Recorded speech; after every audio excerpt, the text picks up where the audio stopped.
Good evening and welcome to the April 4th, 2024 meeting of the Town of Southampton Zoning Board of Appeals. This meeting is being held live and also via video conferencing in accordance with the Town Board's enactment of Local Law Number 14 of 2022. Our next meeting and those following will also be held in person here at Town Hall and will continue to allow for remote participation. So please keep checking the town's website for updates and any new information. If you wish to view tonight's live meeting only and not participate, please do not join the Zoom meeting and instead go to the town's website for viewing access. With that, I'd ask you to join me in the Pledge of Allegiance. I pledge allegiance to the flag of the United States of America and to the republic for which it stands, one nation, under God, indivisible, with liberty and justice for all.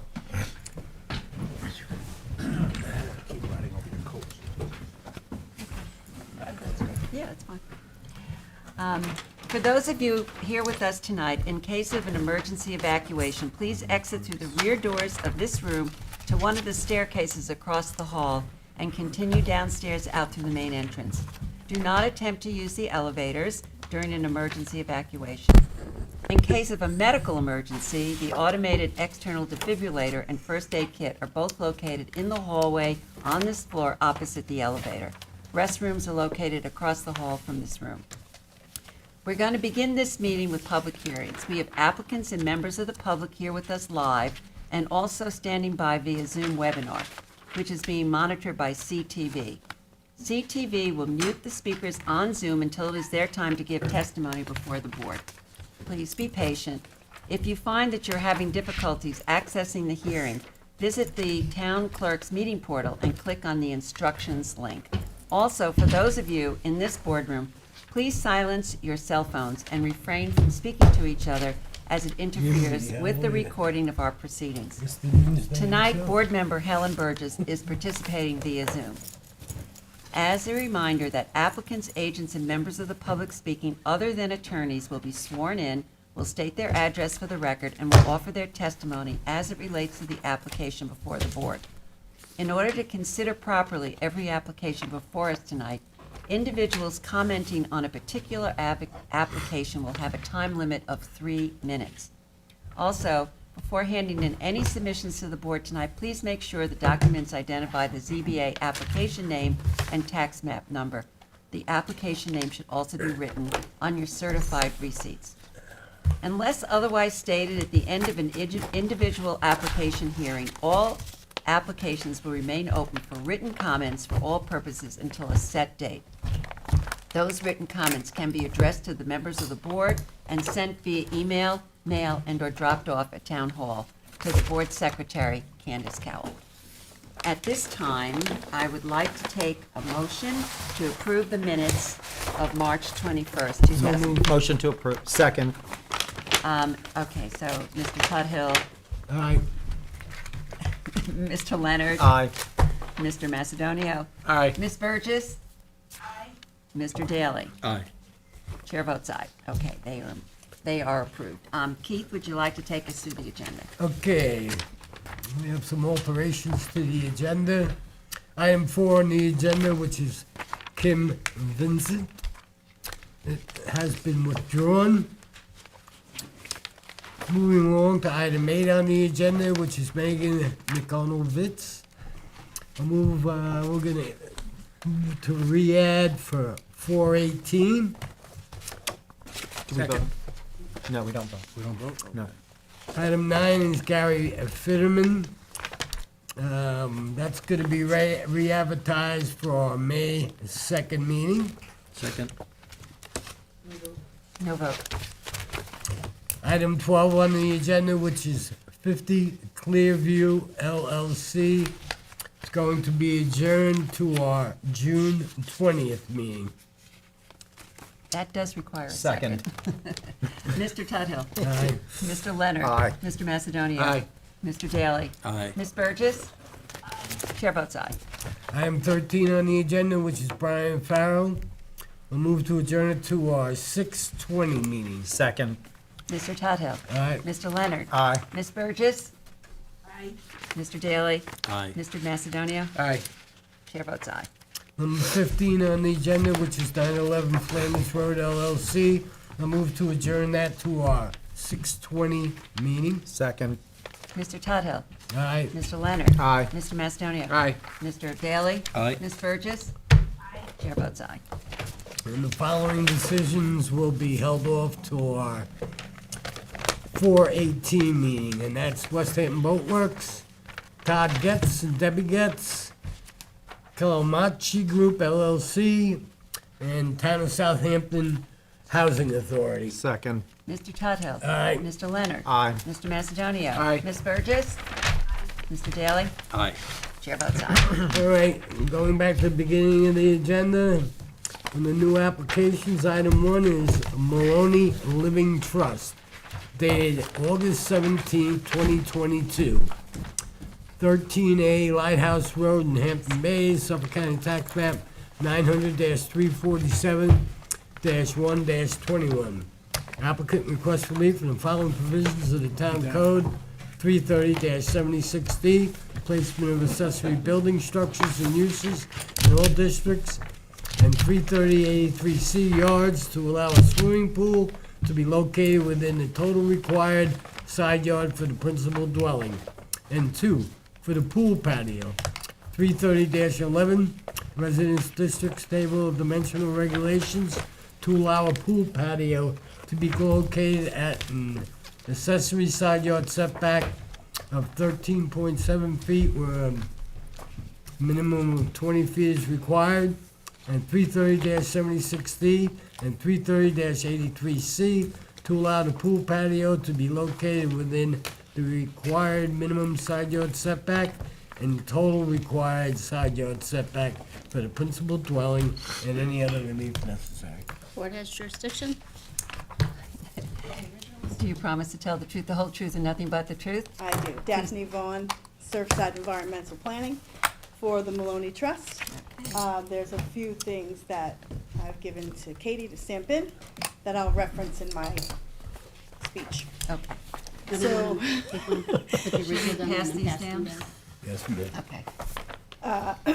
excuse me. So the subject property is located in an R40 zoning district, and although it's conforming with lot area at 41,760 square feet, it's a non-conforming lot as it does not contain road frontage on Lighthouse Road. There's access gained through a right-of-way that's deeded through the lot to the west of the parcel.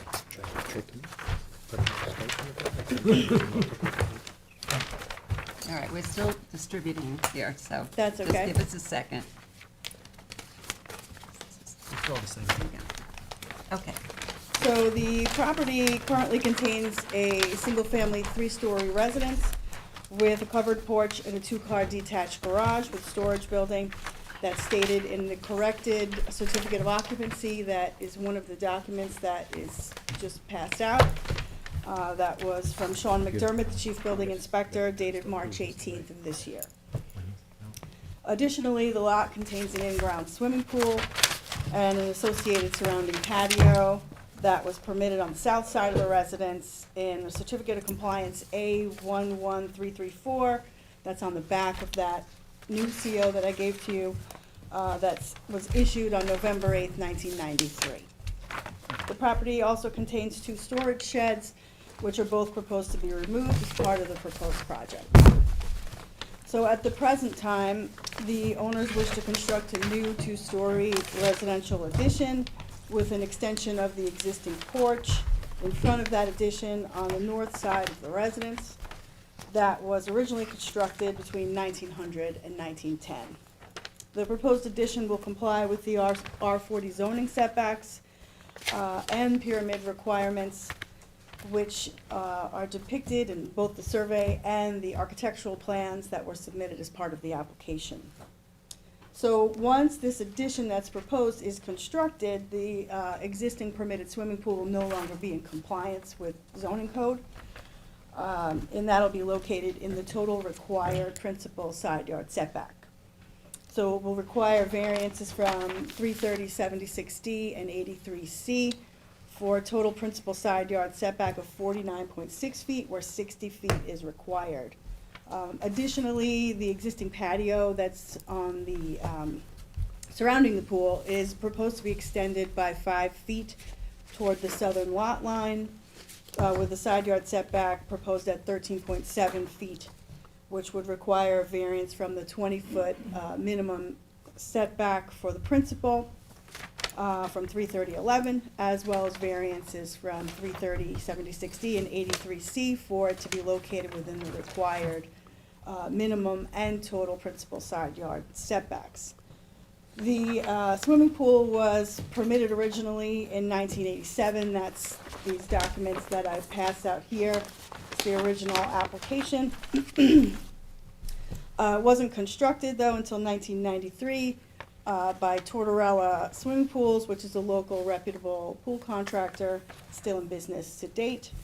The pool was inspected and approved and received the certificate of compliance from the building department. In those days, final surveys were not necessarily required. The pool is adjacent to an existing vacant lot on the south side. So there's not really any neighbor that is impacted by the patio extension. The property is also fronting on Shinnecock Bay, as you can see on the survey. And we've obtained letters of non-jurisdiction from both the Town Environment Division and the New York State DEC for the proposed project. So the addition is proposed where it is due to the historical nature of the existing building. So it's difficult to construct elsewhere on the property that would maintain the integrity of the architecture. The project has been reviewed by the Landmarks Board, which is the third document that I gave today, and they issued a letter of no objection for the proposed addition back in November 2023. So the addition exceeds the minimum side yard setbacks at 25.2 feet from the northern property line, and the residence itself is located 68.9 feet from the southern property line. To upgrade the property environmentally, the owner's installing a new IA sanitary system. Excuse me.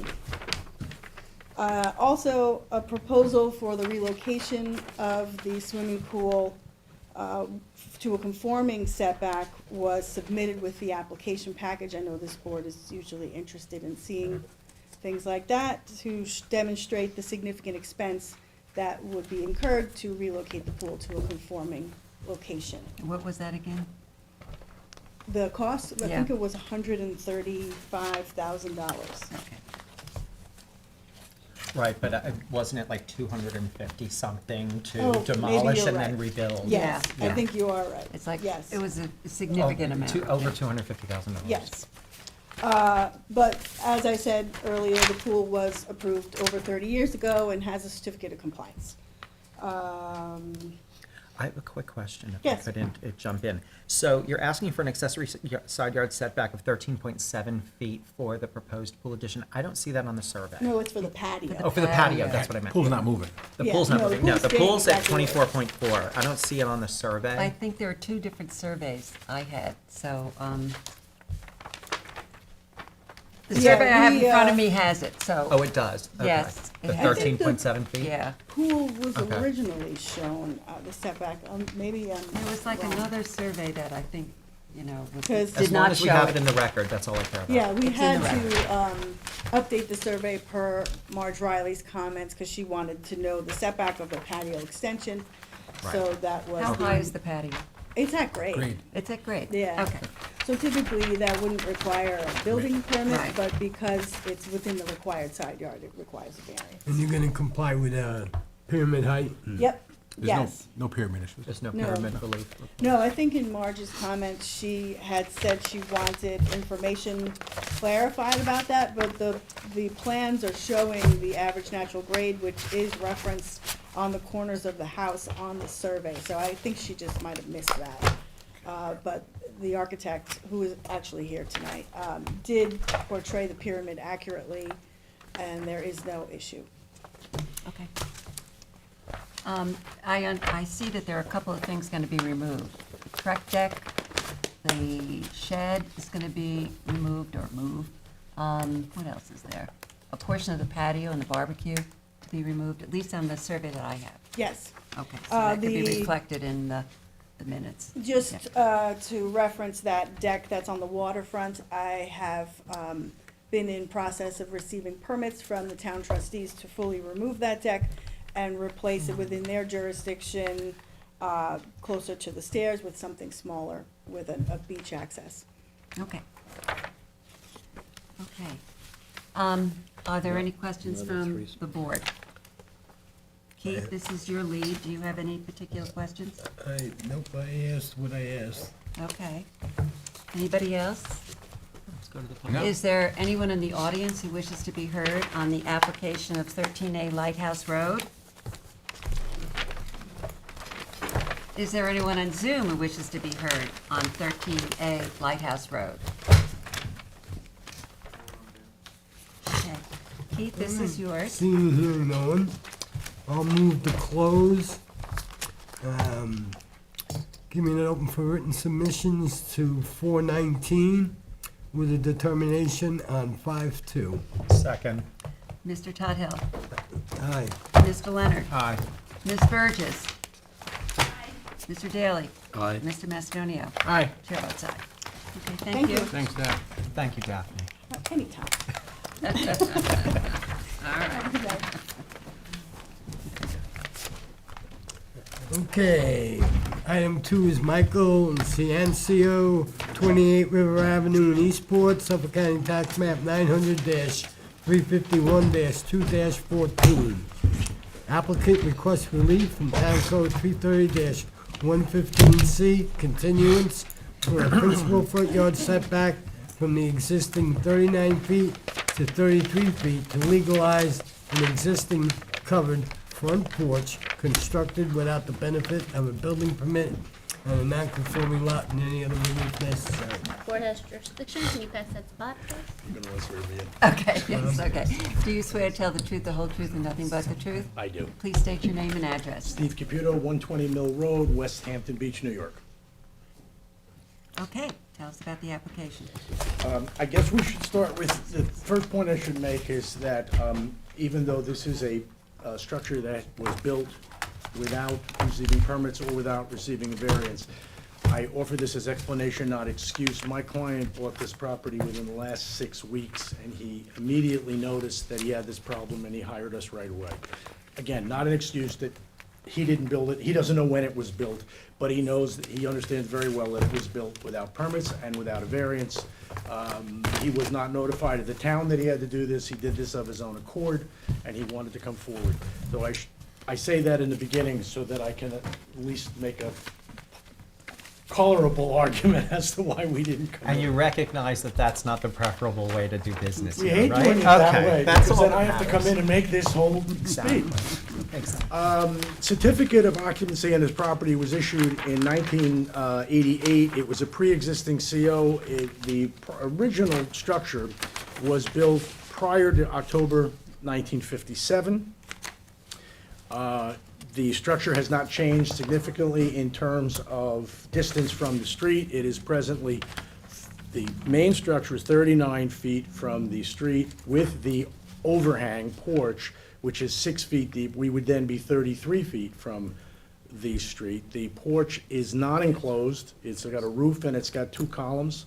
On that particular block at 38 River Road back in 1999, a variance was given by this board for 20 feet setback.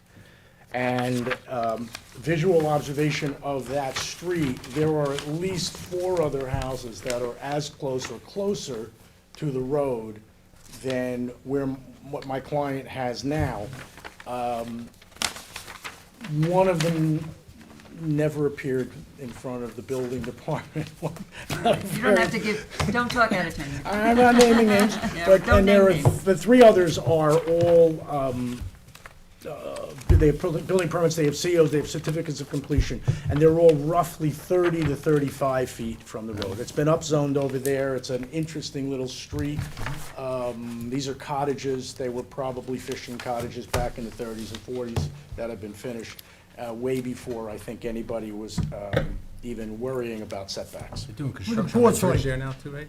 You can't use the bridge. It's- oh, yeah. Right, you can't, the bridge is out, so if you Yeah. came to look at the property, you can't get there over River Avenue Pass by it Bridge. every day. That porch that's a common amenity in Southampton Town for people, you know what I mean? I have Yeah. no problem with it, Yeah, honestly. yeah. And like I said, it's not enclosed, and it's only, it's less than 60 feet square. It's 6 feet deep by 10 feet wide. Okay, you're the lead. Anybody? Well, no, anybody on I the don't have any board? questions. I'm okay with it. Anybody on the board? No. Is there anyone in the audience who wishes to be heard on this application? Is there anyone on Zoom who wishes to be heard on the application of 28 River Avenue in Eastport? No. We have a note that the survey needs a revised date on it. Yeah. Did you Yes. get Marge's comments on the, I never got comments from Mark. okay, she said this survey shall be revised to indicate the setback Candace, to the I gave you covered the porch. reserve. But the survey shows that. But the survey shows the setback. But does it have a revised date on it, or does it still say the old date? It says August 1st, 2023. 2023. Okay, so, I mean, we need We a need an survey that updated- has a Okay. revised date. That's easy to do. Yeah. That's easy Okay, to do. so That you'll should be my submit biggest problem. submit a Oh, revised you ought to do survey. something. Yeah, don't make this too easy. Okay, Bob. Thanks for what's noticing. yours? Can't help myself. You can get the survey in by 4/19, written submission? Oh, absolutely, I'll try to have it Okay, due next week. Yes, I'll look to close the meeting, hold it open with written submissions till 4/19 with a decision on 5/2. 5-3. 5. No, 5-2. 5-2. Decision 5-2. Sorry, second. Mr. Mastonio, Aye. Mr. Daly, Aye. Mr. Leonard, Aye. Mr. Tuthill, Aye. Ms. Burgess. Chair votes aye. Okay, thank you. Thanks, you Thanks guys. very much, folks. Thank you. Have a good evening. You too. Okay. Moving right along.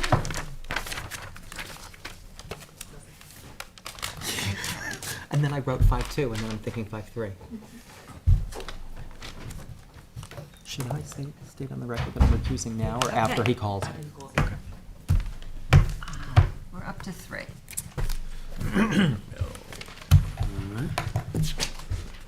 Okay, item 3 is Karen and Bruce McGowan, 508 Watermill Town Road in North Sea, Suffolk County Tax Map 900-45-2-120.1. Applicant requests relief from the following provisions of the town code for a proposed pool. 330-6 that references 330-11, Residence District Table of Dimensional Regulations for an accessory distance from street, front yard setback from 110 feet to 70 feet. And an accessory side yard setback from 50 feet to 21 feet. And 330-76D, placement of accessory building structures and uses in all districts in 330-83C yards to allow the pool to be located within the required front yard for the principal building on a non-conforming lot and any other relief necessary. Board has jurisdiction, can you pass those to Susan? Okay, and I McGowan, am, are you an Certainly. attorney? Susan, before you start, I'm recusing myself from this application. Okay. We'll just take one of those pens down. I am an attorney, yes, not currently practicing, but still licensed. Take one and pass. Could you please You're state lucky. your name and address, please? Of course, Kevin McGowan, 14 Fern Road, Southampton, New York. Okay, tell us about the application. Sure, good evening, board members. I'm here on behalf of my parents, Karen and Bruce McGowan. This is their house at 508 Watermill Town Road. It was built in 1988. They've been living in it ever since for the past 35-plus years, I think 34 of which my mother has been talking about putting a pool in the property. And they're finally getting around to the application. Now that you're out of the house. I know, now that I Right. can, I have kids though, Now so that hopefully you they can get in enjoy there. it, right?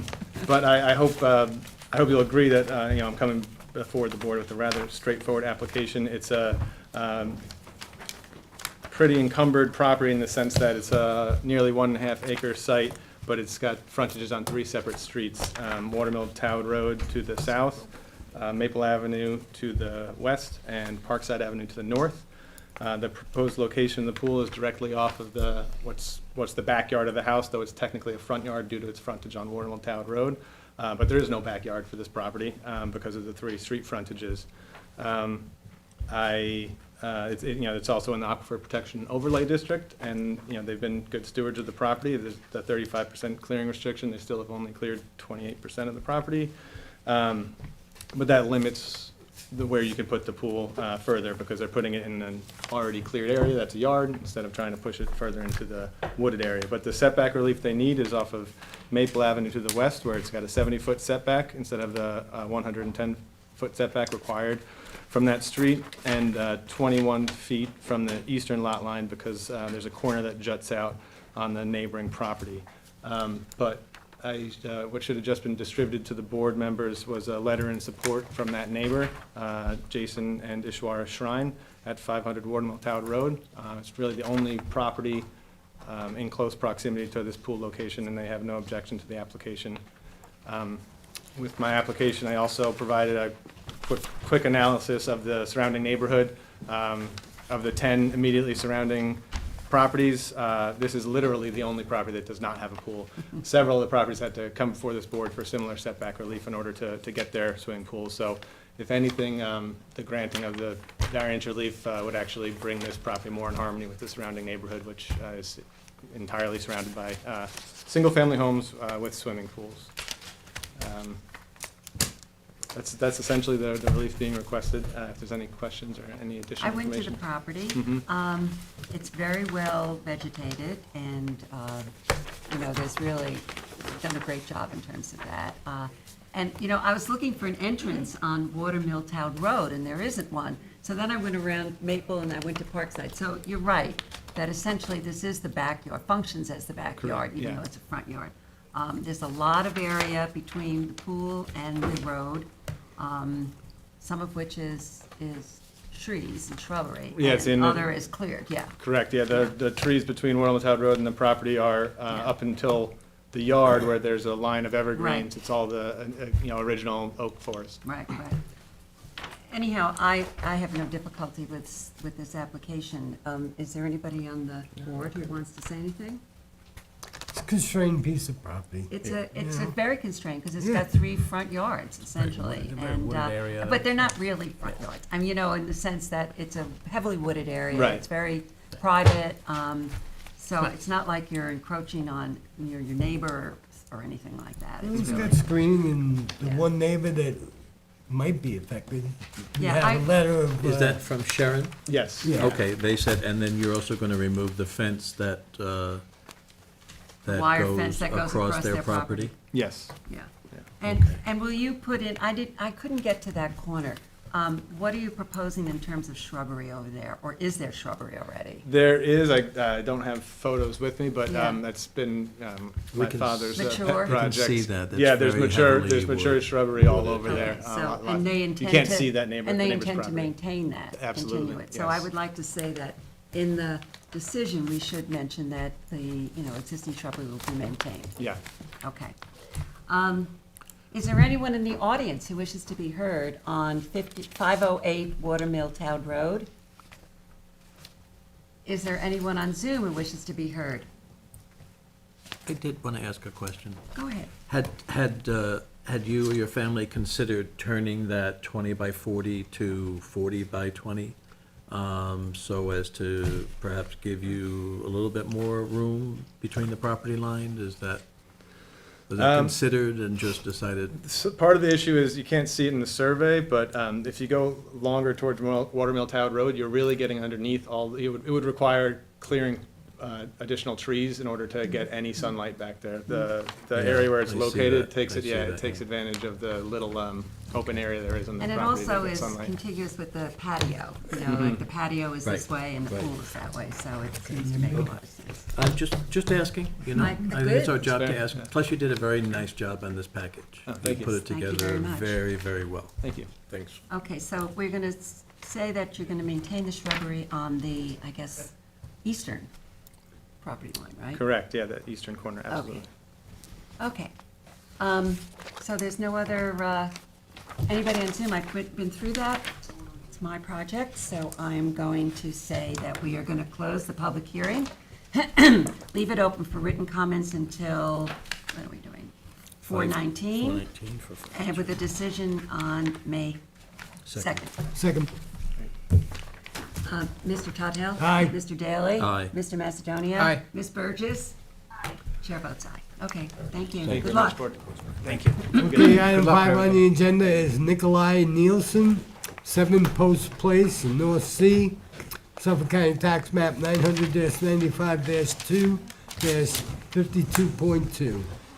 Applicant requests relief from Town Code 330-6 that references 330-11 Residence District Table of Dimensional Regulations for a principal rear yard setback from 60 feet to 44.1 feet for a proposed one-story addition to an existing dwelling and any other relief necessary. The board has jurisdiction. Can you pass that to Mike? Is there somebody on Zoom? Okay. We can't hear you.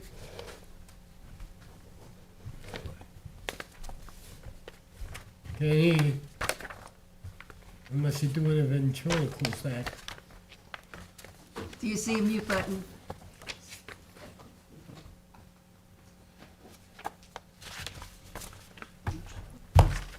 You like that, huh? You're There-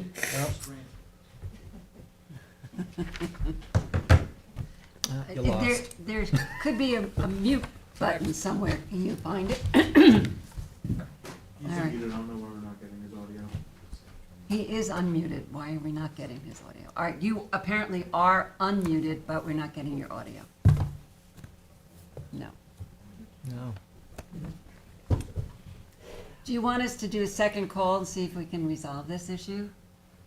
Or you want to Yeah, get you me- can disengage and then come back on and see if we can get you next time.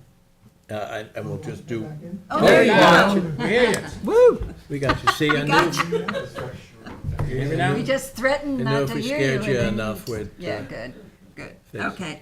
Are you an attorney? I'm an architect. I'm the architect. for the Okay, project. so let me swear you in. Do you swear to tell the truth, the whole truth, and nothing but the truth? Yes. Please state your name and address. My name is Patrick Stone. Address is 20 Woods Bridge Road, Kitchener, New York. Okay, tell us about the application. What we're proposing today is, or requesting today is a rear yard variance for the addition of a family room to an existing small residence in North Sea. If you look at the survey, you'll notice that it's a trapezoidal lot that narrows to the west side, it's wider to the east side. The rear yard setback actually comes almost to the rear of the existing house. We're proposing a rear yard setback of 44.1 feet, where 60 is required, requesting a variance of 15.9 feet. There's a one-story addition, providing additional space for a growing family. The family room addition is phase 1 of a 2-phase project. If you look at the drawings, it shows the second phase, which is in addition to the east side of the house. The family room is proposed at the rear of the house with a deck to the east, to the west side, to provide access from the house to the pool. We did consider putting the addition, the family room addition at the west side of the existing house, but that's where the septic is. So we're limited on what we can do there. If anyone's been to the site, you'll also notice that it's a very difficult site. The whole northwest side, or sorry, northeast side is a hill that goes up approximately 12 feet at the high point. There's a retaining wall at the west side of the house, and east side of the house. So we're very limited on where this addition can go. I have a question for you, and that is, the sign posting the notice to the public of this meeting was not on the property. when I was there today. Do you have any idea why, or I think you're in, you're upstate, so, yeah. It was installed a week and a half ago or so. Okay. Prior to the time frame. Okay. With the wind last night, maybe it blew up, I have no idea. It's possible, It's not uncommon, not but uncommon. we give flimsy signs with flimsy sticks. I got a photo of it if you need to see it. Okay. Is that kind of like stairway treehouse on this property, or is that? Yes, it is. It is, okay. Is that, has that been identified as something that's appropriate or not? I guess it's not mentioned here, so it hasn't been, We need to address the existing treehouse. okay. All right. I have a question on the deck. Now, you're proposing, excuse me, a setback of 38.4 feet. It's not indicated on the survey? No, it's not. It's It not, needs- yeah. it You'd needs to want to be. do that. We need to have the revised survey to show that. I'm sorry, Susan, what was that? It's the setback for the deck. For the proposed wood deck. Proposed wood deck. And that's gonna be not at ground level, correct? What's going to be the level of that deck? The land kind of contours, right? Approximately 2.5 feet Okay, above existing grade. okay. So we need that revision on the survey. Okay.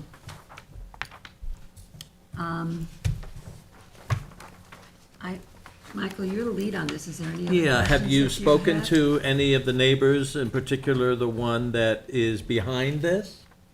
Yes, we did. We already spoke to all the neighbors. At the time, there were no objections. They came to the site, they looked at it from Mr. Nielsen's property, they looked at it from their property. The houses to the north are much larger houses. They've got a substantial setback from the property line. Yeah, I see that. And with the hill, I'm sure you'd be able to see the addition anyway. Well, we had letters in our submittals today from 8, 10, and 12 Balcony Lane opposing this. Really? Yes. And where is Balcony Lane? It's so 8, 10, and 12 are the three houses abutting to the north. So you'll see on the top of the Balcony survey, it says is- map of Balcony Wood, Oh, those so three. it's lots 7, 8, and 9? Yeah, it's off that It looks to be. cul-de-sac. And what is their objection? Character of the neighborhood. So That's- That we change the character of the neighborhood. This is a one-story addition, correct? Yes, it is. And what's the square footage of the addition?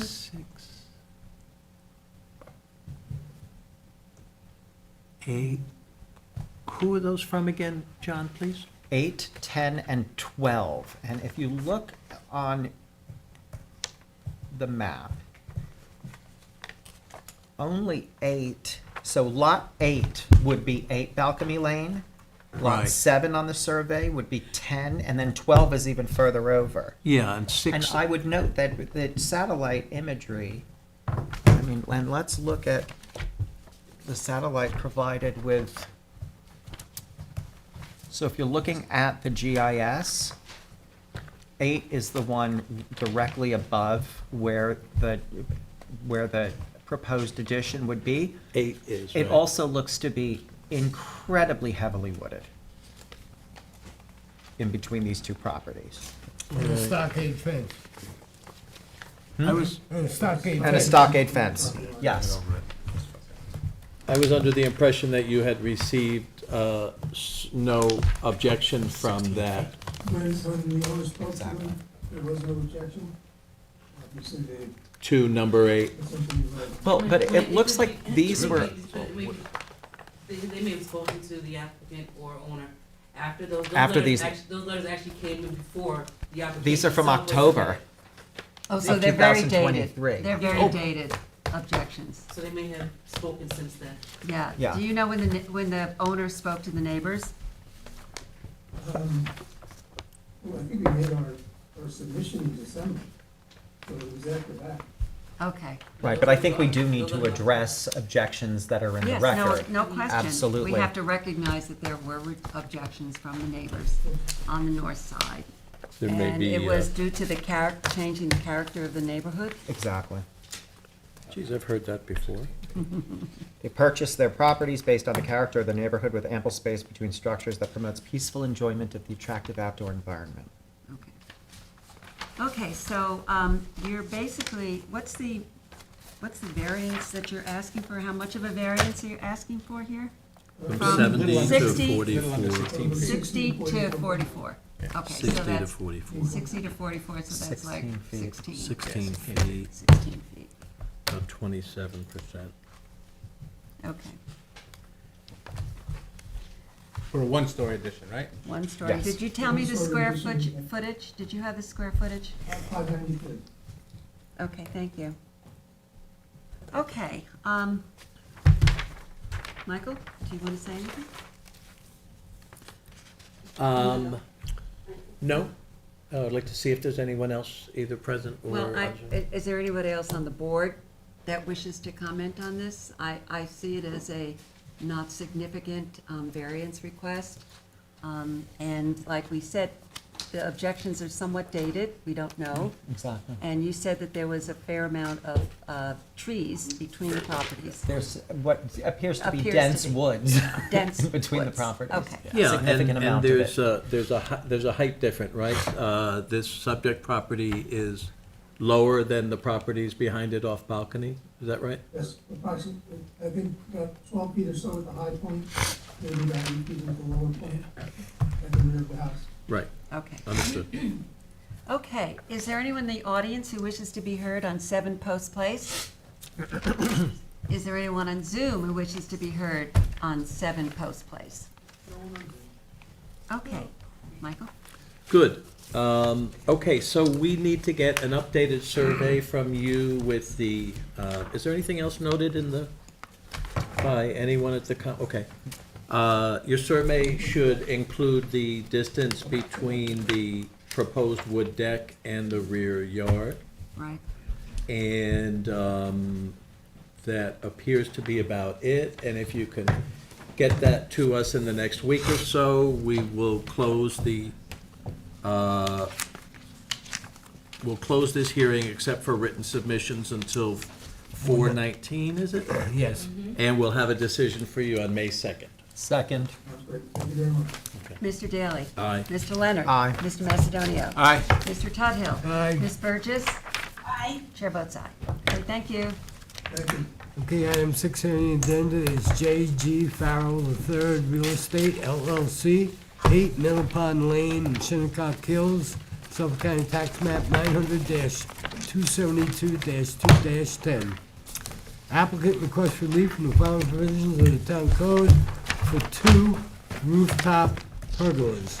330-6, that references 330-11, Residence District's Table of Dimensional Regulations, to allow a height of 45.8, where a maximum of 42 feet is permitted, and 330-84D, Pyramid Law for an encroachment in the amount of 105 cubic feet. 2, for accessory parking in the required front yard along both Middle Pond Lane and Little Neck Road.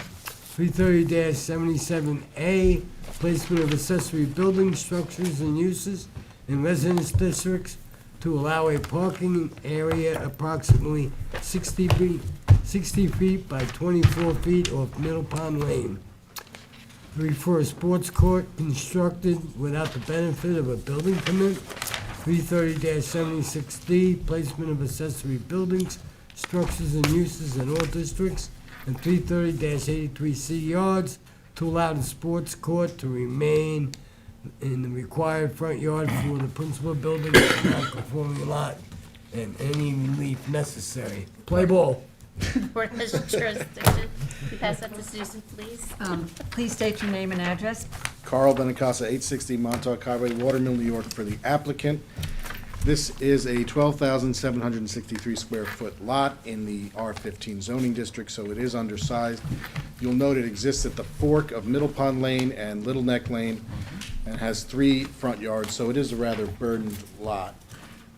Getting to the easy stuff first, the parking area off of Little Neck Road, subsequent to the application, we obtained a determination, revised determination from the building department that that parking lot off of Little Neck does not require relief. There was the email that I had said that they were gonna communicate that to this board. I don't know if they did, but in any event, we would be withdrawing that request for relief for the parking area off of Little Neck. Turning to the pergola on top of the roof, the first consideration is pyramid. As you can see from the diagrams we provided, the structure is little more than a frame with a cover on top. It's completely, there are no walls, it can be completely seen through. But regardless, that structure does impede on the sky plane, so relief is required. That relief is only 105 cubic feet. Considering other variances that have been granted in the area, in 62 Little Neck Road had a pyramid relief granted of 1,450 cubic feet. 141 Little Neck Road had a pyramid granted of 1,855 cubic feet, and 43 Little Neck Road had relief granted of 2,133 cubic feet. In the decision with respect to 141 Little Neck Road, this board noted that it is likely that other houses in the area will seek to build, reconstruct, or improve their homes pursuant to FEMA regulations and will require such pyramid relief. So that's with respect to the de minimis relief of 105 cubic feet for that pergola. Now to height. Now I know height is not something generally this board considers, but I would ask that they consider it in the context of this application. One, as far as views go, this lot is in the middle of the 2 roads, and the water is on the other side of the homes that are adjacent to it. So it wouldn't have an impact on anyone's view of the water, as it's on the opposite side of the water with respect to either Little Neck Road or Middle Pond Road. The code in section 330-84A2A notes that flagpoles, chimney flues, elevators, stair bulkheads, water tanks, stage towers, or scenery lofts as accessory facilities are not subject to height restrictions. So when you consider that, there's definitely an intent in the code that these structures that don't really serve as living space, but rather as servicing the living space, have been exempt from height restrictions. Pergola admittedly is not one of them, but I think is comparable to an elevator shaft or a chimney flue or a stair bulkhead or a scenery loft. Whatever a scenery loft is, I think is similar to that. In addition, non-temporary structures or umbrellas or, movable pergolas, fabric pergolas are not structures under the code and could be placed up there. This isn't a fixed framed structure that is, again, affixed to the ground, which would prevent it from blowing away, causing damage or injury. And I would also note that this is in the FEMA's AE 10 zone. When you factor in freeboard, that means that there should be latitude of about 12 feet from what is generally permitted, which is 32 feet. So that would bring you to 44, and we would then only be asking for 1.8 feet above what is permitted under code. However, as you know, there is the upward limitation of 42 feet regardless of FEMA, which is why we do need the full 3.8 feet of height relief for that pergola. And then finally, the sport court in the front.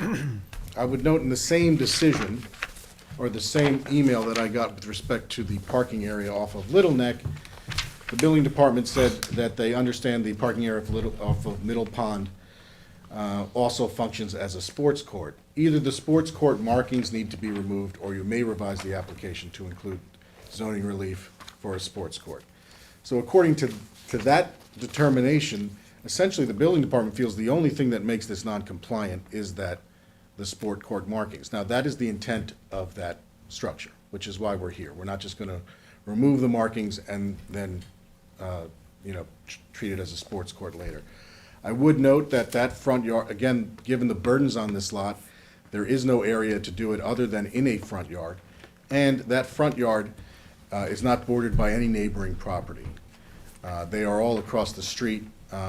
It is actually the furthest from any bordering property at, the point furthest from any bordering property on the lot. So in light of the constraints on the lot, in light of the variance history in the neighborhood, and everything I've said to this point, we believe that the relief granted meets the standards under the code, that the benefit to the applicant outweighs the detriment to the community, that the requests are not substantial, and that there is no feasible way to achieve these other than through the relief. And given the flood zone in the area, the way the homes have been developed, the granting the variance will not have an adverse impact on the character of the neighborhood. Okay, I'm the lead on this. I went to the property. It is a very imposing structure. I noticed on the survey that the coverage is 18.5% of the maximum amount. I mean, and it is a very covered lot, with a lot of cement, with the pool and with the decking. And then you add this permeable surface of the sports court. Seems like a lot to me. It's got basketball hoop on it already. Gesundheit. It's a lot. I think it's a lot. And I'll tell you something also in terms of the pergola.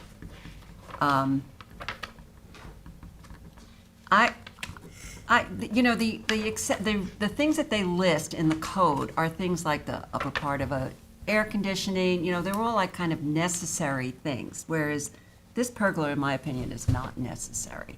It's imposing. I mean, you've got a very tall building with another pergola on top. I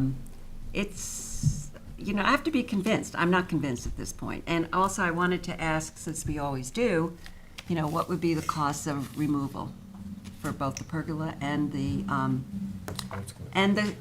sports court?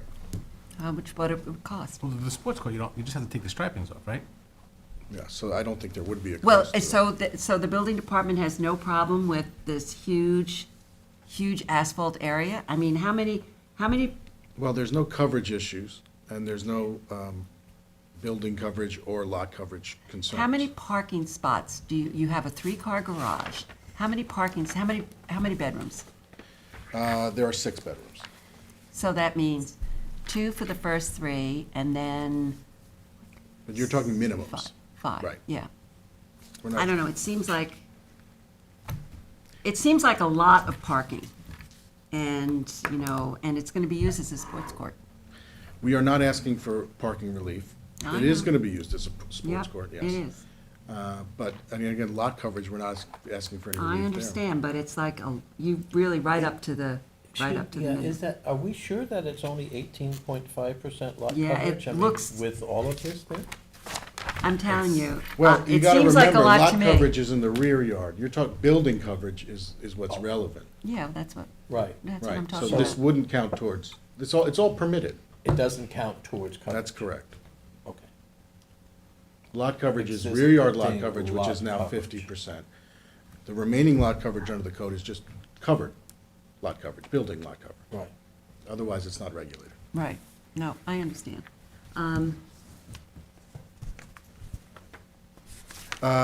As far as do these structures only serve to, how did you put it, Well, Susan? they were all more necessary. Necessary? In the sense that they were like, the top of the stairs, the air conditioning, maybe there was one that was a little A bit. stage tower or a scenery loft? A scenery loft was the one that was a little bit, So I don't know if necessary is the common element. maybe not, but it seems to me that this is, I think it sounds to me like those are categories of rooftop fixtures, like a flagpole, like a air condenser, things of that nature. not Elevator, necessar- Yeah, Yeah, not right. necessarily, equipment and other things that one would find on the roof of a building, as opposed to a rooftop entertaining space. right.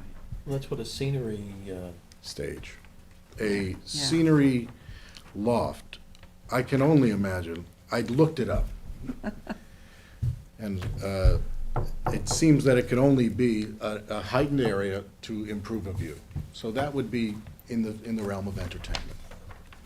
In the realm. In but the it's- realm. Yeah, yeah. And we concede that nowhere in these exceptions is listed pergola. But I think in light of what the intent of the code, or what the code is reflecting as what are permitted, we think that this should be looked in the context, this request in the context of that. you You should have know- called it a scenery loft. Not, Well, it it's not a isn't, it's scenery loft. open, You and can't it's stand just on like it. a, It's a sunshade.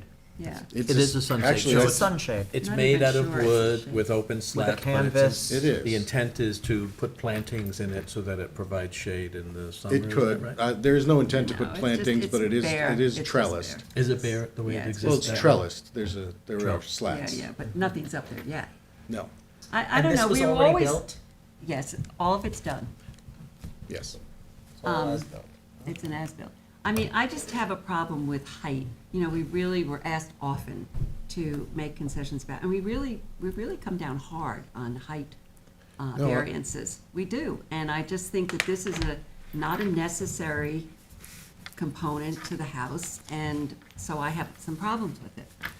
I do understand that, and I led by saying height is not something you generally consider, but in my experience, the height requests are generally for the home itself, the height of the home itself, and not some sort of servicing structure on top, which serves, obviously, it's about shade on top and entertaining on top. And I thought the best way to distinguish it was it's not bulking, it's a frame structure, it doesn't impact views, and it serves a safety element in the sense that it is affixed to the property, thereby making it a structure requiring this relief, when you could put an umbrella up top that could fly away. Listen, the umbrellas could fly away when they're down on the deck, too. I mean, you know, if it's windy, you go and you take your umbrella down. I mean, come on. But they don't come from 40 feet above, the I umbrellas. understand, but I think we're again faced with something that's a luxury. I just And we find keep it's an seeing unnecessary. luxury items being yeah. tried to push through on the grounds of being a necessity. And I think that as a board, this board has to really take into consideration, where are we gonna draw the hard lines? And it seems like, to me, height, third stories, things like that, we I draw a know. hard line on them. We do, we draw a hard line. And, you know, as I said, I wasn't being as articulate as John is just now, but, I mean, I don't see it as a, you know, kind of, it's not written in the code, and it's, you know, I know you're saying intent, but I don't see it. And I don't think we want to be wading into interpretation of the code at this point on this issue. I'm not asking you to interpret that this is permitted under the code. I was just trying to provide some But we context. would be doing it by inference. That it's No, the next permitted.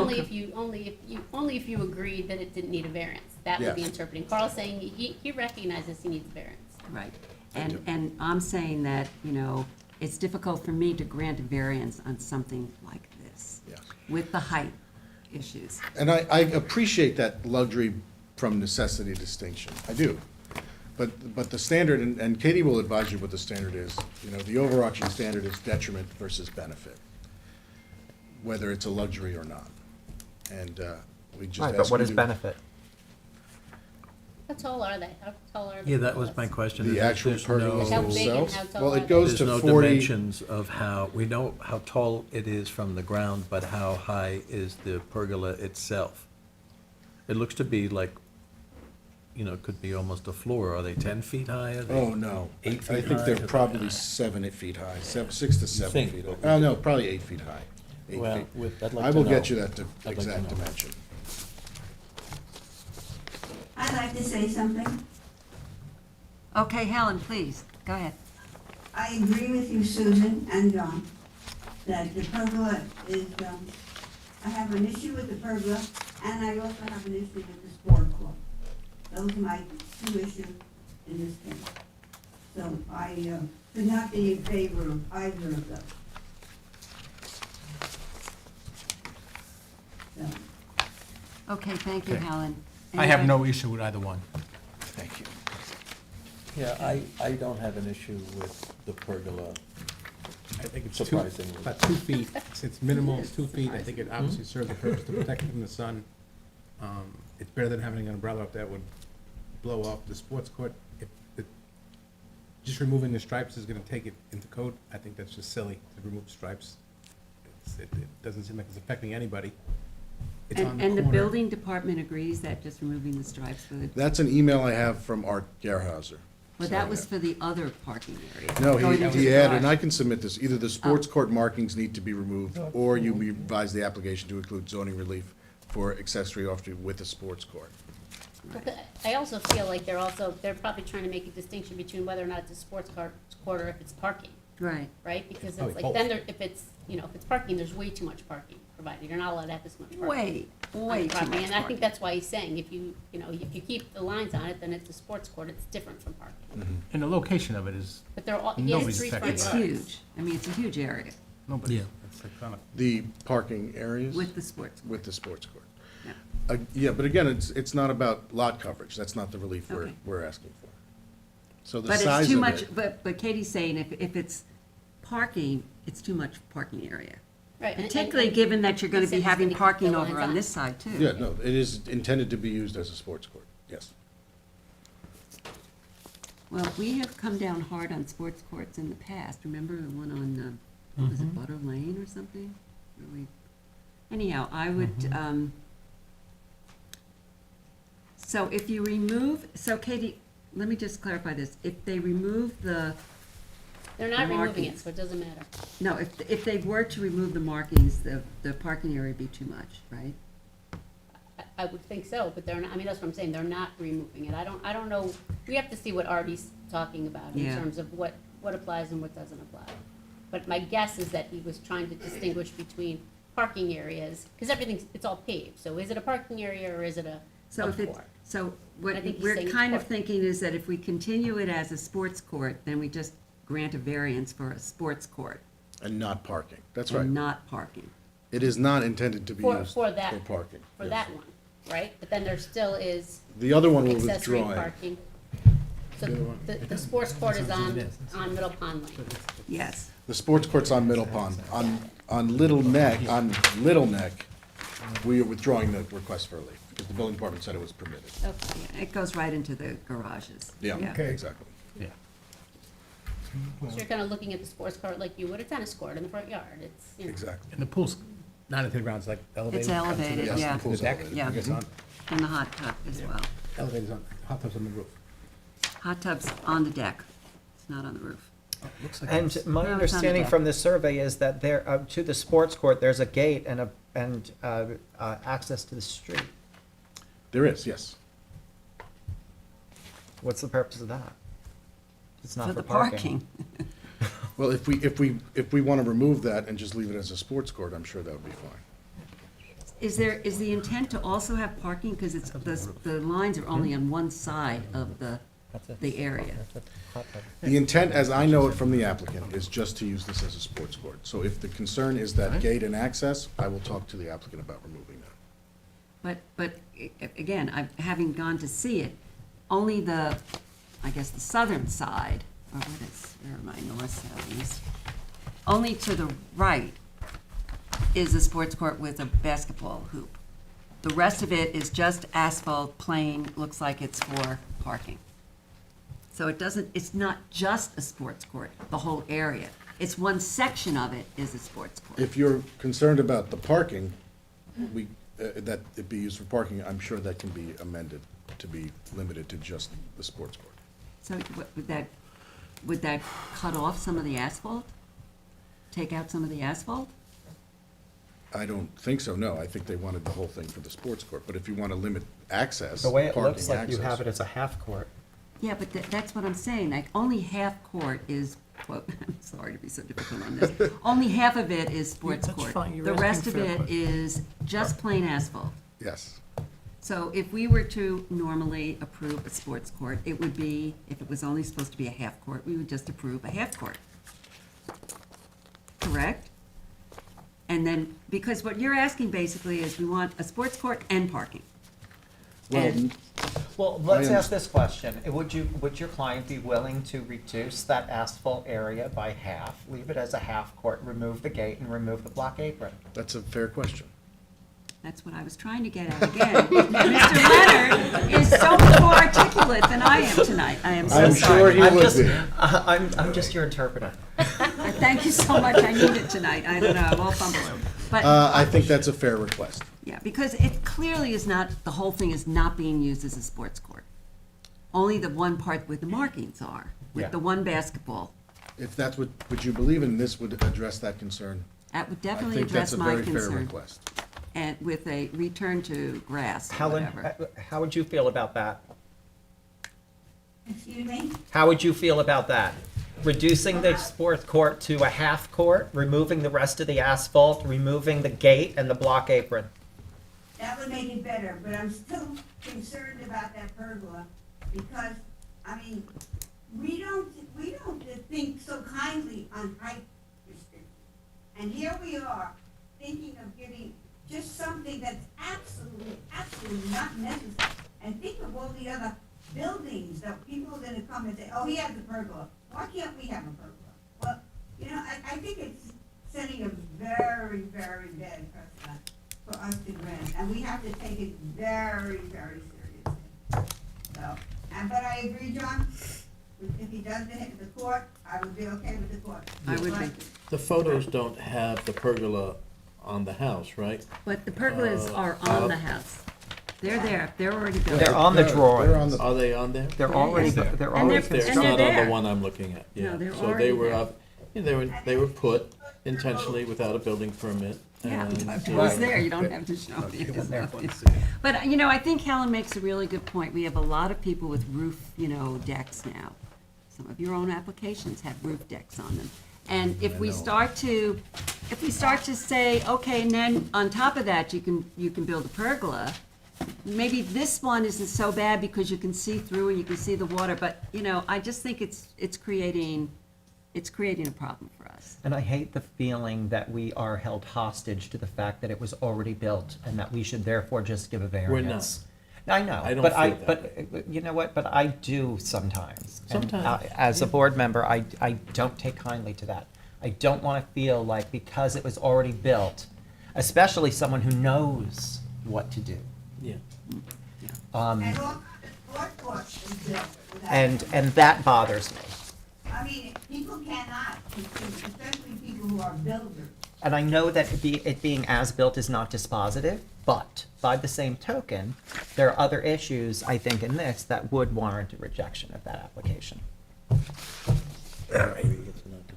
Okay, so you have to get 4 votes. Right now, it doesn't look like you have them, Carl. I don't know, I think you've got maybe 3. Keith agrees it's not dispositive. Oh, does he? Yes, we both do. And we're gonna look that up soon. Oh, I'm going to ask. All right, is there anyone in the audience who wishes to be heard? Okay, please come forward. We do have somebody. Are you an attorney? No. Can I swear you in then? Yes. Do you swear to tell the truth, the whole truth, and nothing but the truth? Yes. Please state your name and address. Danielle Kilfoyle, and I live at 1653 Middle Road in Calverton. Danielle, can you just spell your last name? Sure, Kilfoyle. Foyle. Yes. Oh, thank you.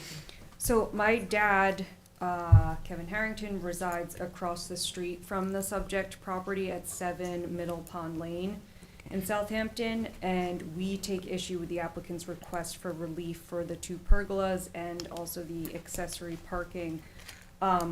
The application certainly warrants a site visit that I'm glad that you did, so you can truly understand the character of the neighborhood and how the subject property violates that character.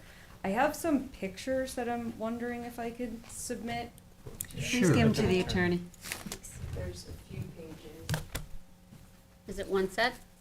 Is it all the same set? It's all the same set, correct. So the first picture, Hold on, let me get it. Susan's the lead, so pass the word to Susan. Not my first rodeo there, bub. It's looking like it is. Take it easy, Andy. That you are. It's the news day Thank you. himself. Okay. Please go ahead. Okay, so the first picture is pulled, this house is currently listed for sale, so this is pulled from that listing. And I think it clearly illustrates that a good number of the houses in the area are single-story homes. They are, The yeah. average single-story home is 10 to 15 feet high, and the applicant's pergolas reach 45.8 feet high, and therefore tower above the surrounding residences. And if you look at page 2, they are illuminated at night. So this Wow. picture was taken August 13th, 2021 at 9:52 PM from the front door of 7 Middle Pond Lane in Southampton, which is directly across the street. So the code in chapter 330 states that outdoor lighting on residential properties should be installed so that all light which is emitted by any outdoor light fixture shall not shine on or illuminate any neighboring property. Given the height of this structure, it illuminates approximately 14 surrounding properties, which is nuisance lighting and highly inappropriate. No other residences in the neighborhood have a rooftop terrace or rooftop pergolas, despite the applicant's claim that pergolas are a common feature within the neighborhood. On the ZBA application line items 16 through 19, the applicant suggests that the illegal driveways are justified due to their quote existence. The property was a grass-covered vacant lot before the applicant purchased it, so these driveways were not in existence until the applicant constructed them. Therefore, relief is not warranted. Additionally, item 18 of page 9 of the ZBA application asks if the grant of variances will have an adverse effect or impact on the environment. I wonder, I'd question the environmental impact of a property with this, in this close proximity to the water with excessive impervious lot coverage. I would think that would create some stormwater runoff concerns and that more of the lot should be pervious. Additionally, and sort of unrelated, the applicant has a 4-foot chain link fence that's shown on the survey, and it's shown encroaching onto Middle Pond Lane. And there's another fence that encroaches onto the south of the property. And the house as currently built is not what was approved. The applicant removed the pergolas for inspection and reinstalled them after securing a CO. And additionally, the applicant covered the eastern front and northern front parking areas with sod and removed the driveway gate in order to secure the CO. And then after the CO was granted, the sod was removed to reveal the paved areas and the gate was reinstalled.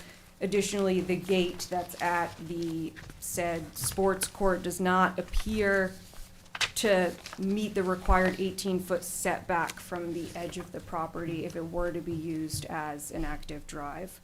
So the applicant intentionally covered up these code violating aspects of the site, which illustrates that he obviously has an understanding of what's allowed, but chooses to do what he wants anyway. The limitations are clearly stated in the code and they exist for a reason, and in this case, the violations do create a detriment to the surrounding neighbors and to the environment. And for the reasons stated, we ask that you do not grant grievances for this application. Thank you. Okay, You thank really you. said Marty down there, he had all this impervious material. He has a here, lot of impervious Built illegally, maybe it's not a good thing. Does it have wetlands on it? No, so Marty's not No, going it out is, there. what the hell you see there? Well, but and in, Pardon me?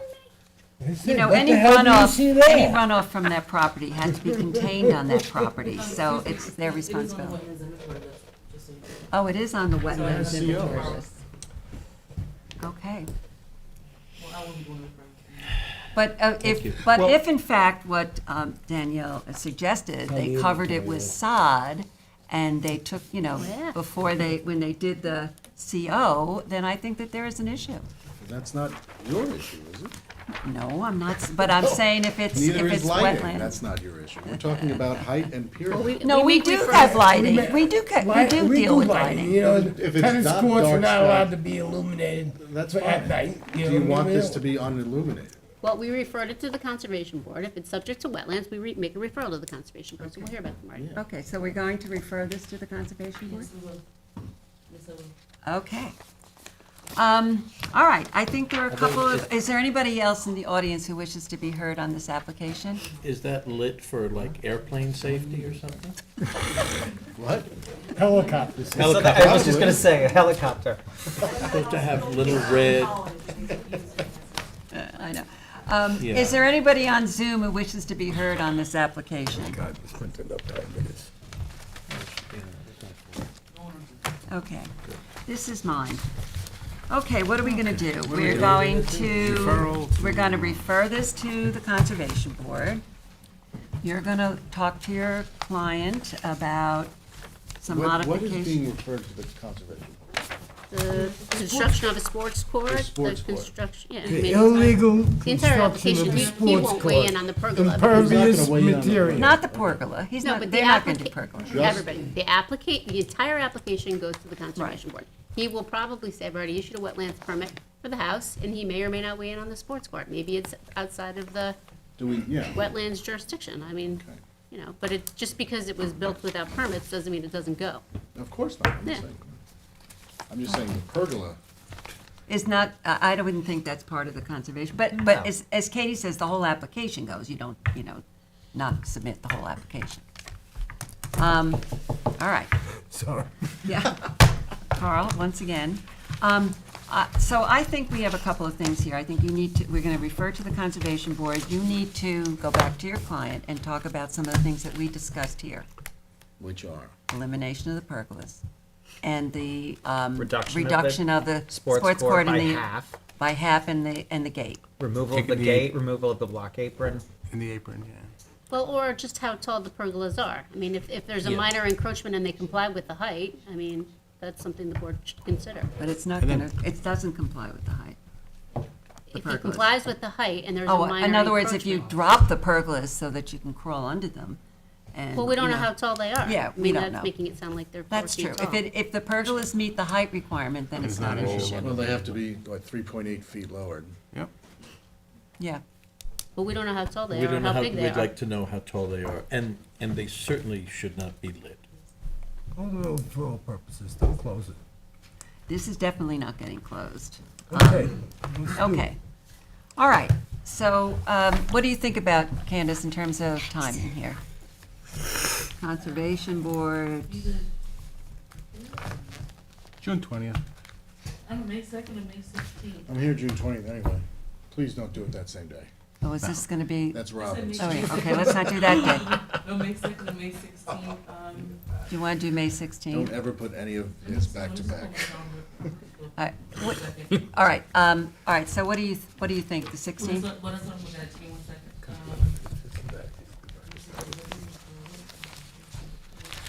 Conservation Board, You can shoot for May 2nd. Okay, Conservation will have enough time by then?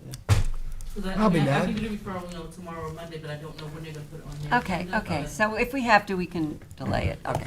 So I move that we adjourn this application to our May 2nd meeting. Second. Mr. Leonard. Aye. Mr. Macedonia. Aye. Mr. Daly. Aye. Mr. Tothill. Aye. Ms. Burgess. Chair votes aye. Okay, thank you, Carl. Thanks, guys. You're absolutely right. John, were you the second on that? Yes, I was. It's a three-story building. It's not because. Okay, Because item it's a 7 on the usable agenda space. is Janine Grippo, 14 Homewood Drive in Hampton Bays, Suffolk County Tax Map 900-257-2-10. Applicant requests relief from Town Code 330-84D, pyramid law, excuse me, for an encroachment to the south lot line in the amount of 40 cubic feet for a proposed one-story addition to an existing dwelling. Okay. Hey, are you an Wait, attorney? the board has, the board has jurisdiction. Okay, I didn't hear you're any not an other attorney. necessary. then. No. Well, let me swear you in. Do you swear to tell the truth, the whole truth, and nothing but the truth? I do. Okay, please state your name and address. My name is August Henry Muff, architect, and the address is 14 Pine Court, Northampton, New York. Okay, you want to tell about your application? Yes. Good evening, board members. The Grippo residence is a single-family residence located at 14 Homewood Drive in Hampton Bays. The property is a described lot in the R20 building zone. In the R20 zoning district, the minimum principal front yard setback is 40 feet, and the existing front yard on this building is 6.6 feet. Apparently, when they built Homewood Drive and built the subdivision, the house was already there. Oh, All structures on this property have certificates of occupancy or compliance, and recently, Ms. Grippo has been granted a permit for the construction of a new nitrogen reduction sanitary system from the Suffolk County Office of Wastewater Management for the two-bedroom addition that she is proposing.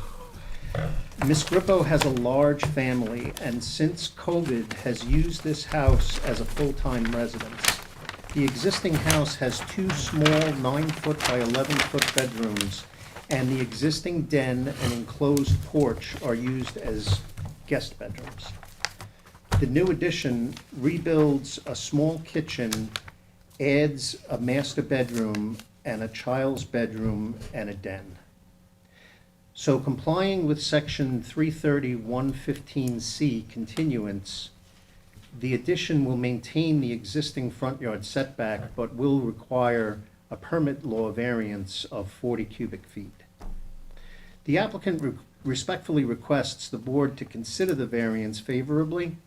Additionally, they will have the benefit of a building permit and will be in compliance with the town's stormwater management program. Lastly, they would like to be good to the neighborhood and have received a positive reply from the owner, Mr. Peter Gibson, of 91 and 93 West Tiana Road in support.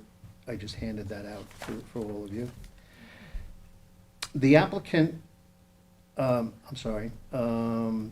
granting of this variance will not create an undesirable change in the neighborhood or a detriment to neighboring properties, as all stormwater runoff for the structure will be kept on site, and the existing hip roof has similar characteristics to the addition regarding the pyramid law.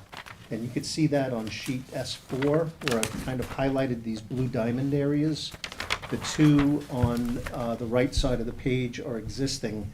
Just this one on the left side of the page is where we're asking for the pyramid law.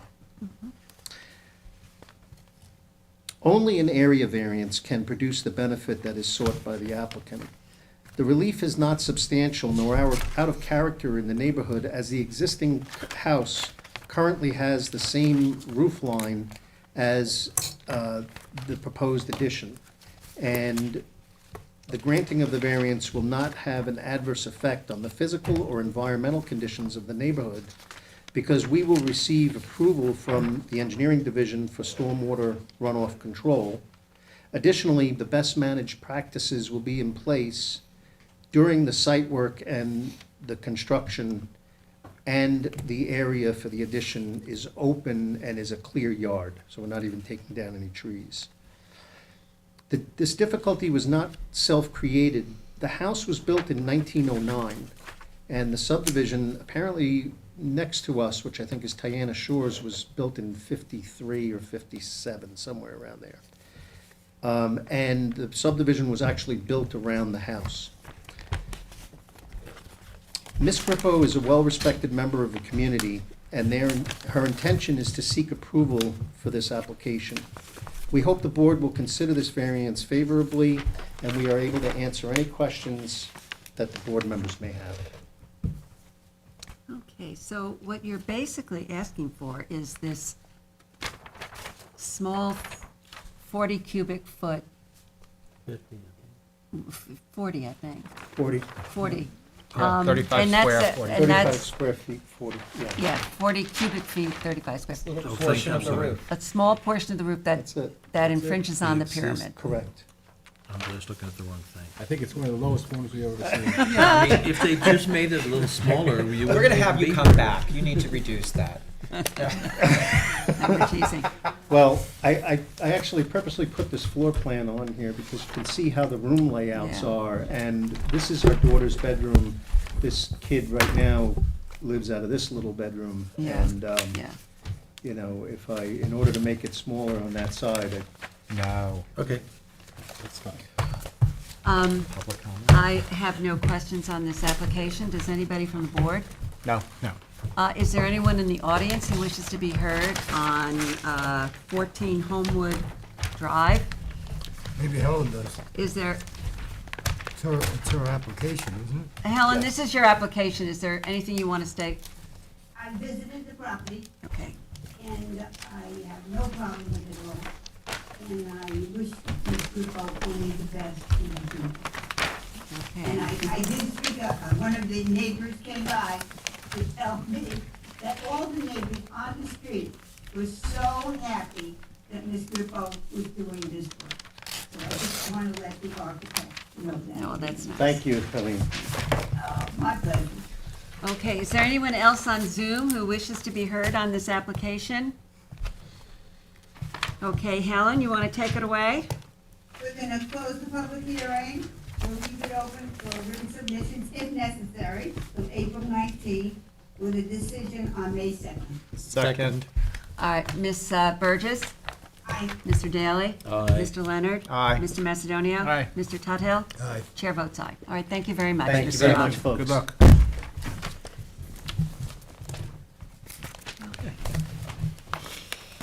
Okay. Together? I'm sorry. Want to open the next two together? Okay, yes, the What next do you want me two. to do? Yes, I would. Whatever you want. You know me. I don't think these were read before. Yeah, they were. They Silverstein? were? Yep. There you are. Here we Been very patient, Counselor. Okay, we're gonna do 10 and 11 together. Can you handle that, Robert? I think so. Okay. Make myself some, you know, it's a So tough. 10 is Ann test. Silverstein, microphone's 38 Highland Road in Shinnecock Hills, Suffolk County Tax Map 900-209-372. Applicant requests to We already opened determine, them. What's that? We opened them. You don't have to read them. Already Right? Didn't we Did open we them? open it? Yeah, we did. Yeah, We okay. opened it up, yeah. Okay, You're right, I good. forgot. Okay, so we don't need to read it, all but we right, need so to. that's, 10 is 900-209-372, and 11, we're gonna do them together, and it's 900-209-373. Okay. Are Okay. you an attorney? No. Okay. Are you going to participate in the discussion? Because I'm going to swear you in, okay? Do you promise to tell the truth, the whole truth, and nothing but the truth? Of course, yes. Okay, good. And could please state your name and address? Ann Silverstein of 36 Highland Road in Shinnecock Hills, Okay, great. And could you and just... also 38 Highland. Yeah, you got the both. Just state your name. and- Sure, Heather Wright for the applicant, 48H Main Street, West Hampton Beach. Okay, so tell us about this application. Sure. Good evening, board members. So we're here today seeking relief from 33115D for a single and separate determination from this board for 38 Highland Road and 36 Highland Road. 36 Highland Road is an improved parcel. The vacant parcel is 38. 36 Highland has been in the Silversteins family since 1958. 38 Highland since 1985. They're both 37,000 square feet and change, so they do not meet the 40,000 square feet required lot area. Both lots were conforming until 1972, when they were upzoned from the B Residence District to R40. When was that upzoning? 72. So included in your materials was a single and separate abstract of title. The lots were separately titled until March 2020, when the applicant's mother passed away. So we have a period of common ownership of just over the 3 years, which, as you know in the code, if it had been 3 years or less, we would have been okay under 330-115F. So So in my write-up, I put the chain of title so you could see it clearly. So clearly the intent was to maintain these parcels in separate ownership from 1985 forward. And they did. So, in 1985, when 36 Highland was purchased, it was owned by Lewis and Helen Silverstein, and the vacant parcel was owned by Lewis and Ann. And then it wasn't until 2011, when my client's father passed away, that Helen Silverstein became the owner, and then when she passed, Ann became the owner. So, as you know, the town code does not specify a merger clause, and the fact that two lots are held in common ownership in and of itself does not automatically merge them. We have to look at the intent. And there's clearly no intention to merge these parcels. They've maintained separate identities since the time the second lot was purchased in 1985. They have separate tax map numbers. They were taxed separately. I have copies of the tax bills from 2000 forward for both lots showing they were separately taxed. And obviously 36 Highland is improved with a single-family dwelling, and 38 Highland is unimproved and heavily wooded. And also in the materials that I provided you, I kind of gave you a chart of the surrounding parcels.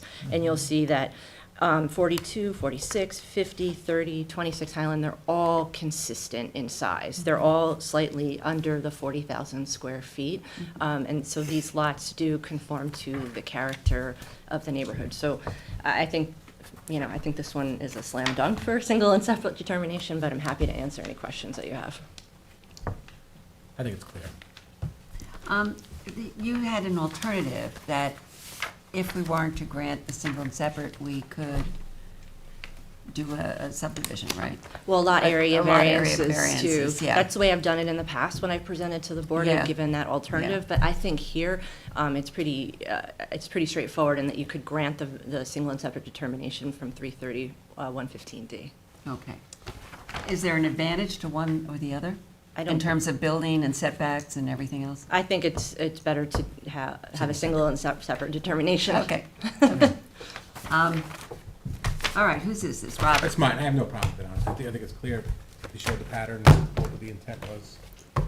Other than the 3 years expiring, it wouldn't have been an issue. It was a technicality. Are they still in common ownership right now? They are in common ownership When do now. you intend to separate them? Because that's going to be a condition of most of these separate. Yeah, of course. So we will, assuming that the board grants the variance, then we'll transfer. Within like 6 months? Oh, sure. Okay. Absolutely. Okay. What's the plan with the piece of property? No plan. We discovered the issue when we were discussing what the plan could be, and I said, you might want to take care of this before we do anything else, because whether it's now or whether it's later, you're going to have to address this issue. Right. And the longer we wait, the more likely there's Right. an argument for commonality. Absolutely. Yeah. It was good counsel. Yeah, it was good counsel, and it was just a little bit over the 3 years anyhow, so, yeah. So you're fine. Okay, so this is yours, Robert. This is mine. We Yeah. need written submissions on this or not? Thank Do you. we have Yes, anybody in the yes. public? There's Oh, nobody. well, I'm sorry, is there anyone in the audience? Is there anyone on Zoom who wishes to be heard on these two applications, 36 and 38 Highland Road? Okay, Okay, so we will do them both together. yeah. We'll hold 10 and 11 open for written submissions to 419 with a decision on 5-2. Second. All right, Mr. Macedonio. Aye. Mr. Leonard. Aye. Ms. Burgess. Aye. Mr. Tuthill. Mr. Daly. Aye. Chair votes aye. Okay, thank you very much. Have a nice evening. All right. So relieved. Thank you. Best wishes. I will consult with her on anything else I need to Yeah. know. All right, so sounds, Very good. I sounds Very like good good. counsel, huh? You're in good hands. Well, I took it immediately. You're in good hands. Good. Have a good Thank night. you. You're welcome.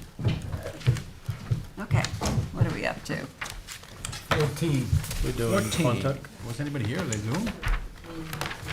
14 here. is Zoom in. One more. Evelyn McCarthy, 7 Quantuck Bay Lane, Inquire, Southampton Tax Map 900-359-5-5. All yours, Ron. Is there anyone Who's here 7. on Zoom? Okay, thank you. Okay.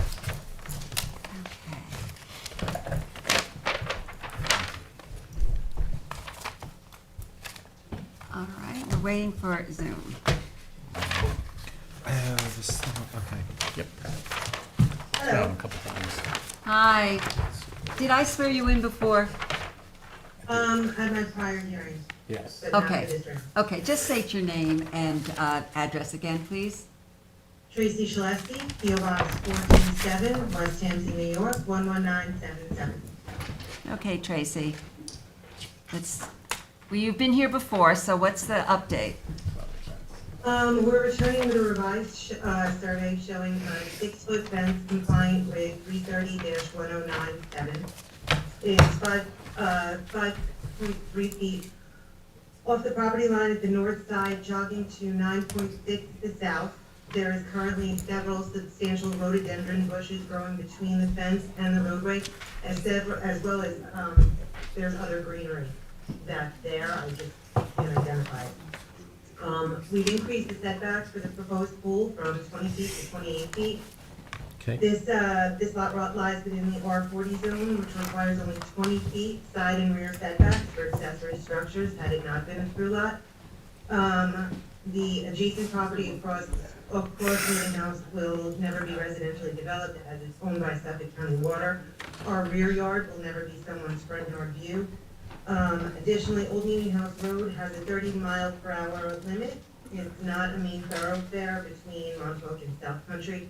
And I checked with New York State DOT, they do the traffic study, and this is such an unused road that it wasn't even part of their study. They had checked South Country to the east, and, to the west, and Old Main to the east. But we don't really get enough significant traffic for them to even do a study. All right, so Tracy, we got some submissions tonight, the new survey. Okay. So it shows the 28.3 setback from Old Meeting House Road, and there's a 31.4 setback on the property line to the north.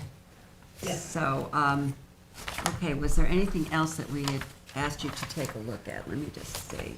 I know it's, How about the 6-foot fence? 6-foot fence, what's the oh, yeah, right. disposition of the 6-foot fence that's being removed? Oh, we're not removing it, it's She told us they compliant, moved it. with the code. Oh, you moved it So and it's we're- compliant? Yeah. All right. 5 feet from the lot line, was that what you said? It's 5.3 on the Five. north side of Old Meeting House Road, and on the south side of Old Meeting House Road, it's 9.6. Well, the problem isn't so much the setback, the problem is the height, because, Oh, no, the code states we're allowed to have a 6-foot high fence, 5 feet off the line, on through lot. on through lines. It's 330-1097. Okay, Okay. okay. Okay, so that's a 6-foot fence, 5 feet off Yeah. the road on a through street, on a through lot. Okay. Learn something every day.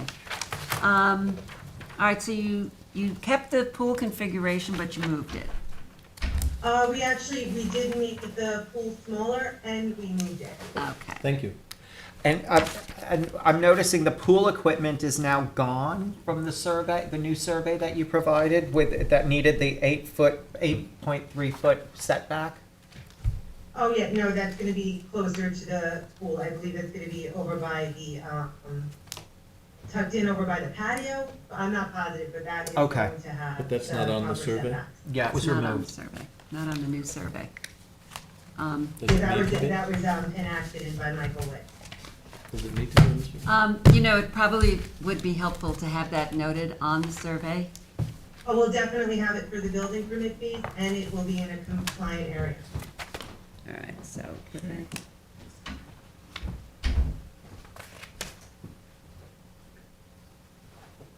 Okay,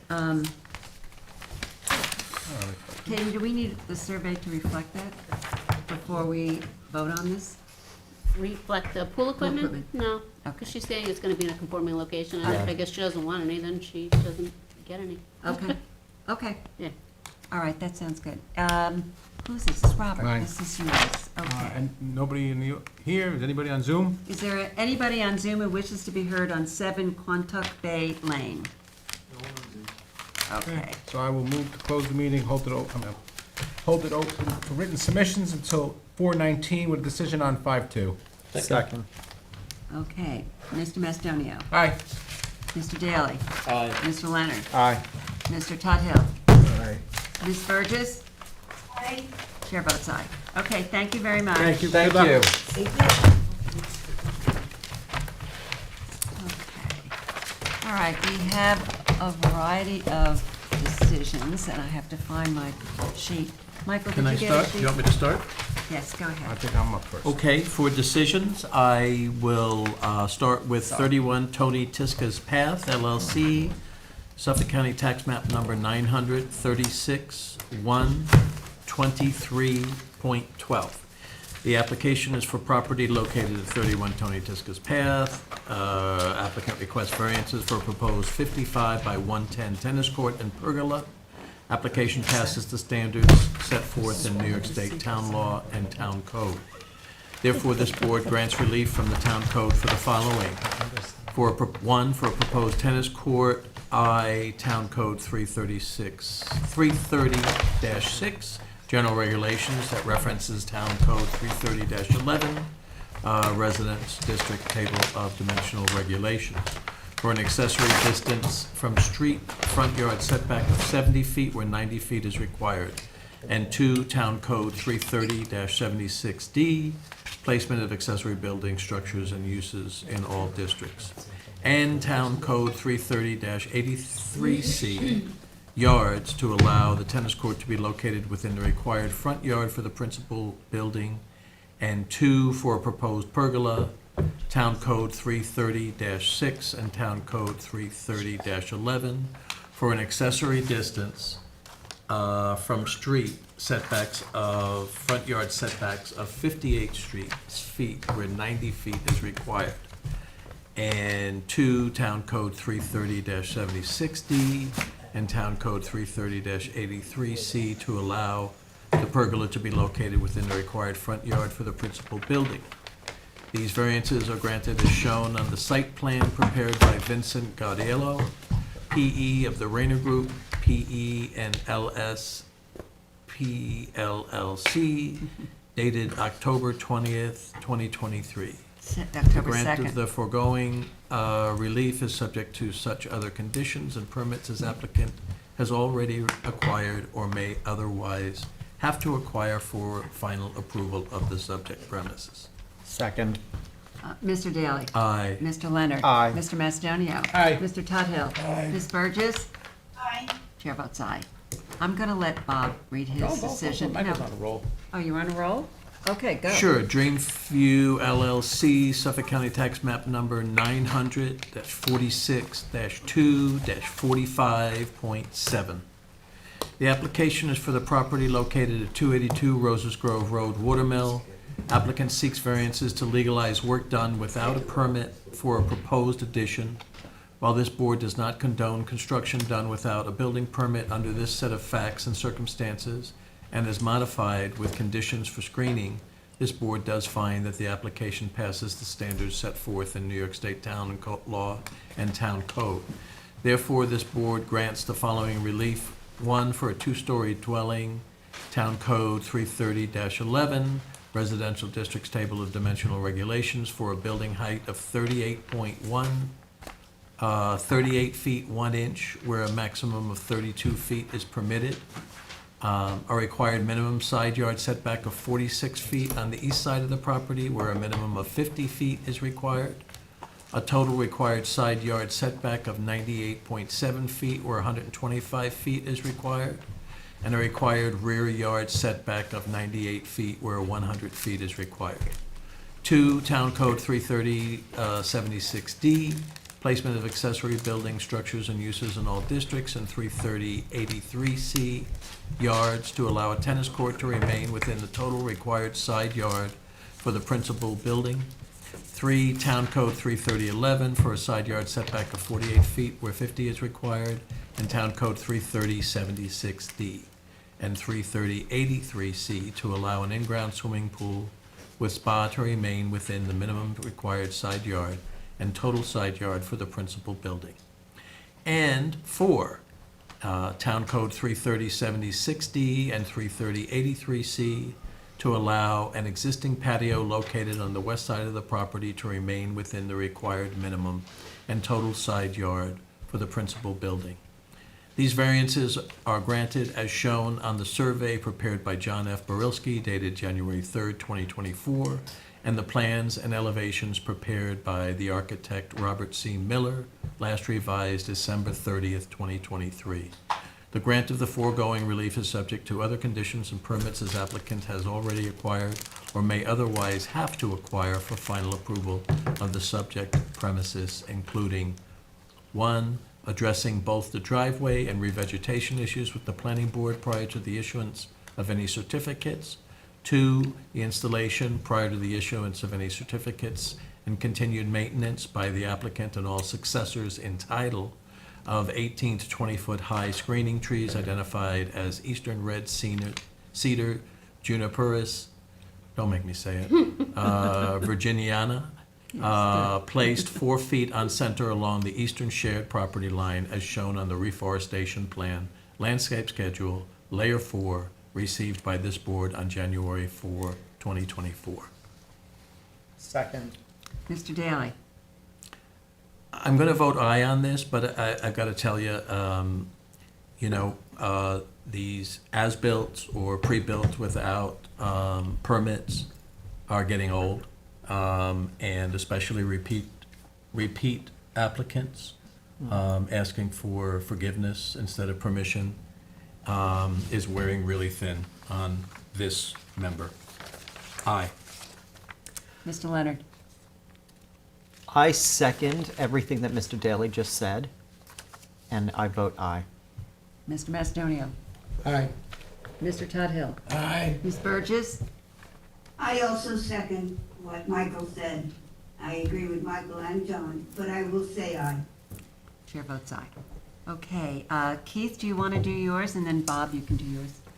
All right, I have a decision in the SGM Excavating LLC and Mark's Masonry Supply Yard LLC, Suffolk County Tax Map 900-129-2-19.1 and 19.2. This application is for properties located at 110 and 154 North McGree Street, Tuckahoe. Applicant appeals the issuance of a notice of violation. Specifically, both lots benefit from pre-existing certificates of occupancy for an excavating and masonry business, but were issued a NOV for a change of use. Based on the record, this board finds that the evidence does not support that the use on either lot has changed. Instead, this board finds that the evidence supports that the storage of mulch, chip, and hog logs is a necessary and incidental part of the pre-existing excavating and masonry business. The affidavits of James Darby and James Durrier support the conclusion, as do the code excerpts, permits issued, and testimony from Mr. Miznexky, excuse me. In conclusion, this board finds that the September 27, 2021 NOV, which stands for Notice of Violation, was issued in error, and that the operations on both lots, specifically the storage of mulch, chips, and hog logs, are consistent with the pre-existing certificates of occupancy issued for the excavating and masonry business on lots 19.1 and 19.2. Second. Mr. Tudhill? Aye. Mr. Macedonio? Aye. Mr. Leonard? Aye. Mr. Daly? Aye. Ms. Burgess? Aye. Chair votes aye. And I have one more, which is for SGM Excavating LLC, Suffolk County Tax Map 900-129-2-19.2.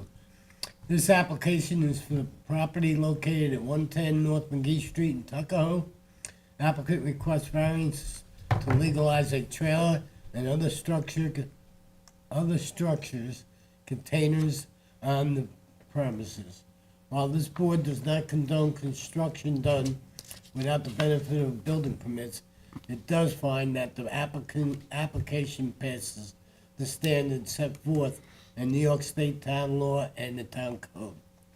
Therefore, this board grants relief from Town Code 330-11, Resident Districts Table of Dimensional Regulations, for an accessory front yard setback of 22.9 feet, where 70 feet is required to legalize an accessory office trailer, various accessory front and side yard setbacks for structures used for the containment of gravel, sand, and other excavation materials, and from Town Code 330-76D, placement of accessory building structures and uses in all districts, and 330-83C yards to allow the office trailer and containment structures to be located within the required front and side yards for the principal building. All is shown on the site plan prepared by Thomas E. Wolpert, P.E. of Young Associates, last dated February 16, 2024. Granting the foregoing relief is subject to such other conditions and permits as applicant has already acquired or may otherwise have to acquire for final approval of the subject premises, including the removal of both the storage trailer and portion of one-story frame office prior to the issuance of any certificates. Second. Mr. Tudhill. Aye. Mr. Daly. Aye. Mr. Macedonia. Aye. Mr. Leonard. Aye. Ms. Burgess. Chair votes aye. Okay, Bob, you're up. This is a decision for Chang Ji, Suffolk County Tax Map 900-211-2-20. This application is for property located at 13 Oak Tree Lane, Shinnecock Hills. Applicant seeks variances for proposed additions and an exterior basement entry. This application passes the standards as set forth in New York State Town Law and Town Code. Therefore, this board grants the following relief provisions of Town Code. 1, for proposed addition, Section 330-84D Pyramid Law, for a sky plane encroachment of 584 cubic feet on the west side for the west and north additions, and 2, for exterior basement entry. Town Code Section 330-76D, placement of accessory building structures and uses in all districts, and Town Code Section 330-83C and D, yards, to allow the exterior basement entry to be located within the total required side yard for principal building as shown on the site plan. Plans and elevations prepared by Miguel Weinstein, R.A., dated September 20th, 2023. The grant of the foregoing relief is subject to such other conditions and permits as applicant has already acquired or may otherwise have to acquire for final approval of the subject premises. Second. Mr. Macedonia. Aye. Mr. Leonard. Aye. Ms. Burgess. Aye. Mr. Tudhill. Aye. Mr. Daly. Aye. Chair votes aye.